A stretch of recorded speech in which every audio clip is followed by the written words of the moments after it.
নমস্কার বন্ধুরা, আজকে আমি তোমাদের সাথে একটা ভর্তার রেসিপি শেয়ার করব। এটা খেতে খুব টেস্টি হয়। শীতকালীন এই ভর্তাটা মাঝে মাঝে আমি বানিয়ে থাকি, তো সেটাই আজকে তোমাদের সাথে শেয়ার করব। তো চলো কিভাবে আমি করেছি ভর্তাটা সেটা দেখে নেওয়া যাক। তো প্রথমে আমি ফুলকপি নিয়েছি, আলু নিয়েছি, পেঁয়াজ, রসুন, টমেটো, কাঁচা লঙ্কা নিয়েছি। প্রথমে আমি ভর্তাটা তৈরি করার জন্য শুকনো লঙ্কাগুলোকে তেলের মধ্যে বেশ কড়া করে ভেজে নেব। ভাজা হয়ে গেলে এগুলোকে তুলে নেব। এরপরে ওই তেলেই আমি আলুগুলো দিয়ে দেব। সামান্য একটু লবণ দিয়ে আর একটু সামান্য হলুদ দিয়ে আলুগুলোকে বেশ ভালোভাবে আমি ভেজে নেব। ভাজা হয়ে গেলে পরে আলুগুলো ভাজা হয়ে গেলে পরে আমি তুলে নেব। এখন ওই তেলেই আমি দিয়ে দেব রসুনগুলো আমি বেশ ভালোভাবে কড়া করে ভেজে নেব। একটু সময় নিয়ে বেশ ভালোভাবে কড়া করে ভেজে নেব। রসুনগুলো ভাজা হয়ে গেলে এগুলোও আমি তুলে নেব। এরপরে ওই তেলের ভিতরেই আমি টমেটো কুচি দিয়ে দেব। টমেটো কুচিকেও আমি একটু নাড়িয়ে চাড়িয়ে একটু নরম করে ভেজে তুলে নেব। এবার টমেটো ভাজার পরে যে তেলটা থাকবে সেই তেলেই আমি পেঁয়াজ কুচি এবং কাঁচা লঙ্কা দিয়ে দেব। দিয়ে বেশ ভালোভাবে নাড়াচাড়া করে নেব। তো এগুলোকেও আমি ভেজে নেব। মানে একটু যখন নরম হবে তখন আমি নামিয়ে নেব, খুব কড়া করে ভাজবো না। মোটামুটি আমার ভাজা হয়ে গিয়েছে। এই পর্যায়ে আমি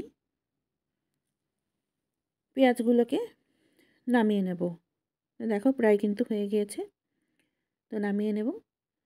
এখন কড়াইতে আর একটু তেল দিয়ে আমি ফুলকপিগুলোকে একটু নুন হলুদ মাখিয়ে রেখেছিলাম, সেগুলোও দিয়ে দিলাম। এখন খুব ভালোভাবে ফুলকপিগুলোকে একটু সময় নিয়ে একটু কড়া করে ভেজে নেব, যাতে বেশ ভালোভাবে ফুলকপিগুলো ভাজা হয়ে যায়, মানে ফুলকপিগুলো যাতে সিদ্ধ হয়ে যায়। এই জন্য ফুলকপিগুলোকে আমি একটু ছোট ছোট করে কেটে নিয়েছিলাম, যাতে তাড়াতাড়ি ভাজা হয়ে যায়। শীতকালে এই ফুলকপি ভর্তাটা খেতে কিন্তু খুব মজাদার লাগে, এজন্য এটাই আমি আজকে করে নিয়েছিলাম। ভাজা হয়ে গেছে ফুলকপিগুলো, আমি এখন তুলে নিচ্ছি। মোটামুটি সব কিছু ভাজা হয়ে গেছে। আমি একটু লবণও নিয়ে নিয়েছি। এখন লবণ আর শুকনো লঙ্কাকে একসাথে বেশ ভালোভাবে আমি ক্রাশ করে নিচ্ছি। তারপরে একে একে এর ভিতরে আমি রসুন ভাজাগুলোকেও মাখিয়ে নিচ্ছি। তারপরে আমি এটার সাথে পেঁয়াজগুলো মাখিয়ে নিলাম। তারপরে একে একে আমি আলু, টমেটো, ফুলকপি এভাবে আস্তে আস্তে করে সবগুলো মাখিয়ে নেব। আর ভর্তাটার সাথে অবশ্যই ধনিয়া পাতা দিলে পরে কিন্তু আরও বেশি মজাদার লাগে খেতে। এই ভর্তাটা একবার তৈরি করে তোমরা দেখো। প্রায় আমার মাখানো হয়ে গেছে। এখন আমি এর ভিতরে কাঁচা পেঁয়াজ কুচি আর ধনেপাতা কুচি দিলাম, আর দিলাম উপর থেকে কিছু কাঁচা সরিষার তেল, যাতে টেস্টটা আরও বেশি বেড়ে যায় এর জন্য। এবার খুব ভালোভাবে আবারও মেখে নিচ্ছি। খুব ভালোভাবে মেখে নেওয়ার পরে এটাকে আমি পরিবেশন করে নেব। মোটামুটি মাখা আমার শেষ। এখন আমি একটা পাত্রে তুলে নেব। এটা তোমরা ট্রাই করে দেখো, গরম ভাতের সাথে খেতে কিন্তু খুব ভালো লাগে। তো এটাই ছিল আজকে তোমাদের সাথে আমার শেয়ার করা রেসিপি।